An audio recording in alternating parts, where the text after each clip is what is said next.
Desde siempre, fíjese que la responsabilidad de la fecundación, la responsabilidad de los hijos, del encargo de los hijos, es decir, del embarazo, ha recaído sobre la mujer y pareciera que la única razón de ello es que como ellas son las que se embarazan, la sociedad les hemos dejado a ellas la responsabilidad de evitar los embarazos o de, pareciera, también planificar la familia. Sin embargo, desde la invención de la pastilla anticonceptiva, lo que podría haber de alguna manera marcado el inicio de la liberación femenina, pareciera que pues ese control lo aceptan a bien, porque tienen control sobre su vida. Pero ¿qué pasa con los hombres? ¿Qué pasa ahora con los hombres que más preocupados por el bienestar de su pareja, más preocupados por compartir esta responsabilidad, se ponen a investigar en la alternativa de métodos para hombres que se estudian y se hacen pocos para ellos? Pero es increíble, hay más alternativas de las que actualmente la publicidad y comercialmente conocemos. Hoy vamos a platicar con nuestro especialista en la materia, el urólogo Andrés Hernández Porras, sobre los distintos métodos anticonceptivos diseñados específicamente para los hombres. Doctor, ¿cómo estás? Bienvenido. ¿Qué tal? Gracias por estar con nosotros. Muy amable, gracias. Oye, pues bueno, además de la vasectomía existen muchas otras alternativas que podrían ser consideradas para ser usadas por el sexo masculino, ¿cierto? Sí, bueno, aparte de la vasectomía es el preservativo básicamente. El coito interrumpido es otra manera que se utiliza, pero no es del todo segura también. O sea, realmente eso es lo que está ahorita reconocido, avalado y que sabemos que sí en determinado momento sí funciona. Pero ¿qué pasa con, por ejemplo, los métodos que se utilizan en el sexo femenino, los tratamientos de hormonas, aparatos como el dispositivo intrauterino, que en este caso podría ser un dispositivo, pero para hombres, ¿no? Que tuviera una función similar, ¿no los hay? Mira, sí por ahí se ha mencionado algunos dispositivos. Por ejemplo, hubo algunos estudios en donde se pone unas partículas de cobre, como el dispositivo intrauterino en la mujer tiene partículas de cobre o tiene, digamos, fibras o láminas de cobre. Entonces, en el hombre no, perdón, esos estudios han sido hechos en animales y se pone digamos, una porción de cobre en el testículo y se ha visto que los animales que han sido ratas y han sido perros también, en donde se ha aplicado esto, sí disminuye la cantidad de espermatozoides, la producción de espermatozoides, pero no es al 100%, eso es por un lado.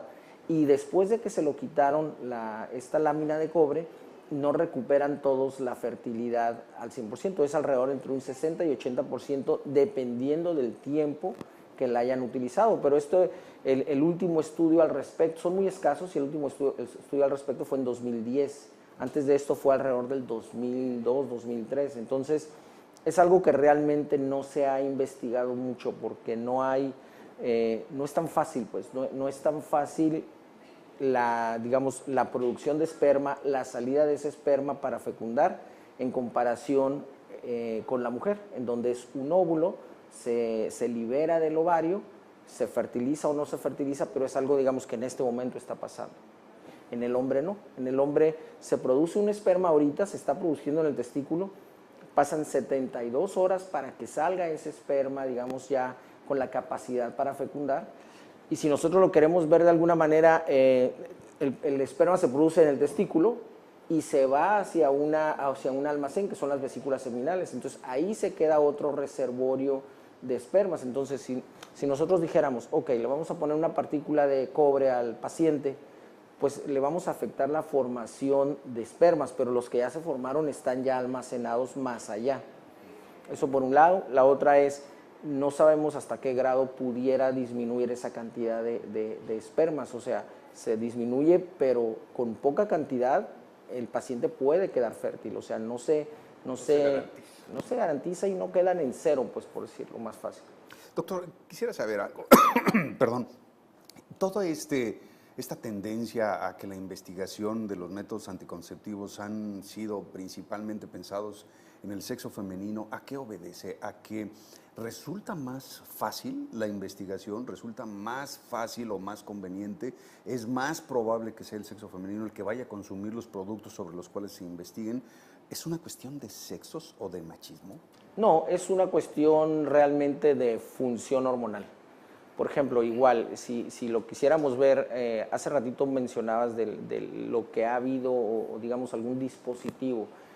Hablando, no del dispositivo, primero vamos a hablar del hormonal. En el hombre, la hormona que estimula el testículo se produce en el cerebro. Esta hormona produce, digamos, el estímulo, el testículo produce el esperma y después va a salir.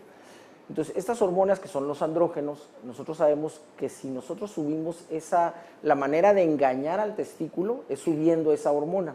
O sea, ¿cómo le voy a decir al testículo que no produzca espermatozoides? Bueno, dándole una sobreestimulación hormonal. Pero ¿cómo se va a dar esa sobreestimulación? Tenemos que darle hormonas exógenas o hormonas, digamos, en tabletas o inyecciones, como en el caso de los anticonceptivos en la mujer. Pero esto aumenta los riesgos cardiovasculares. Entonces, por un lado, le estamos dando una un método anticonceptivo, entre comillas, al paciente, pero al mismo tiempo le vamos a dar una dependencia de esta hormona para la erección. O sea, sin la hormona el paciente va a dejar de tener una erección, entonces ya no va a poder, digamos, llevar una vida normal, por un lado. Aumenta su riesgo cardiovascular, el metabolismo se va a alterar, el metabolismo de las grasas se va a alterar, entonces esto aumenta los riesgos de embolia, también por aumento en la hipercoagulabilidad, o sea, la sangre se hace más viscosa.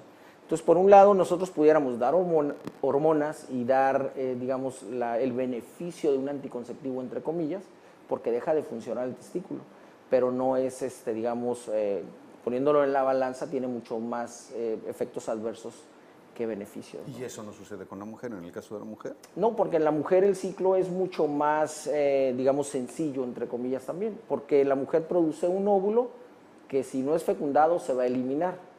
Entonces, ese óvulo lo que se hace también es un engaño, digamos, al organismo en cuanto a darle esas hormonas externas.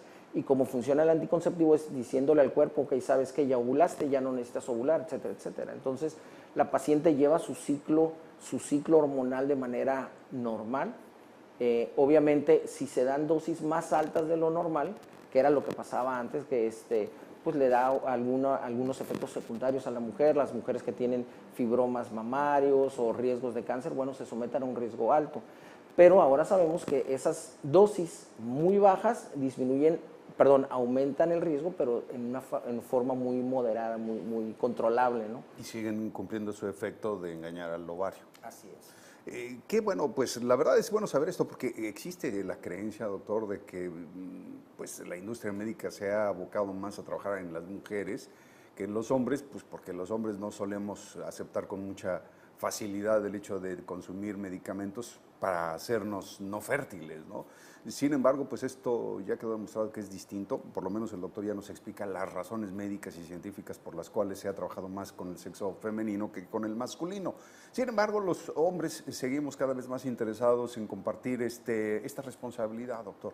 Y han surgido algunos mecanismos, algunas propuestas de, ¿cómo podríamos llamarles? ¿Serían mecanismos o aparatos? En Alemania surgió uno que es muy famoso, que está teniendo una publicidad en redes sociales enorme. Seguramente a ustedes ya les tocó ver esto. Es un switch que se instala en la zona de los testículos y literalmente abre o cierra los conductos. Eso es al menos lo que su publicidad promete. ¿Qué hay de cierto en esto? Mira, realmente no hay nada publicado en uso en humanos hasta donde yo sé. Aquí la situación es, si nosotros vemos lo que es un clip y aprieta el paso, digamos, cierra el paso del esperma del testículo hacia la vesícula seminal, hacia el almacenamiento. Entonces, pudiera uno pensar al ver la promoción de que el paciente va a tener relaciones, cierra el switch y ya puede tener relaciones de manera segura. Pero ese switch, al cerrarlo, obviamente cierra el paso del esperma del testículo hacia la vesícula seminal, pero ya el almacén ya está lleno de espermas. Entonces, el paciente tiene que esperar, como en una vasectomía, tendría que esperar alrededor de entre 12 y 24 eyaculaciones para que esa vesícula se vacíe, por un lado. Pero la otra situación es de que cuando nosotros, el conducto deferente, que es por donde pasa el esperma, mide entre 3 y 5 milímetros por fuera, pero la parte de adentro mide alrededor de 1 milímetro o menos. Entonces, si nosotros cerramos esa zona, nosotros vamos a promover una inflamación y esa inflamación eventualmente va a producir una cicatriz que va a cerrar permanentemente el paso del esperma. Entonces, si nosotros tenemos una pinza o un clip que cierre de manera externa, es como si se hiciera una vasectomía realmente. La posibilidad, habría que ver qué tanta posibilidad de recuperación hay después, porque esa inflamación no la puedes evitar. O sea, el clip va a apretar de todas maneras. Entonces, desde el punto de vista visual, está muy atractivo definitivamente, porque uno ve cómo está el clip, lo activas desde afuera y dice, bueno, pues qué suave, qué cómodo y probablemente qué económico, no lo sé, pero a fin de cuentas las consecuencias que pudiera tener habría que verlas. Entonces yo creo que no es algo que se necesita perfeccionar mucho, algo que pudiera funcionar a corto plazo, ¿no? Pues bueno, ahí está, para ustedes que nos solicitaban que preguntáramos sobre el tema, ya está respondida la pregunta y pues la verdad, por lo pronto volvemos a quedar con este resultado final. El método más conveniente o más usado es la vasectomía y después, seguido, como decías, doctor, ¿verdad?, el preservativo, ¿no? Como método de control masculino. Así es. Muchísimas gracias por tu visita, Doc. Por favor, danos tus números de contacto, si es tan gentil. Claro que sí, es el 634-1138 en Tijuana y la página urologo.com.mx. Urólogo Andrés Hernández Porros con nosotros aquí en Como Cada Mañana. Gracias, te esperamos la próxima semana. Claro que sí, muy amable. Vamos a hacer una pequeña pausa, acompáñenos por favor, el programa apenas va a la mitad.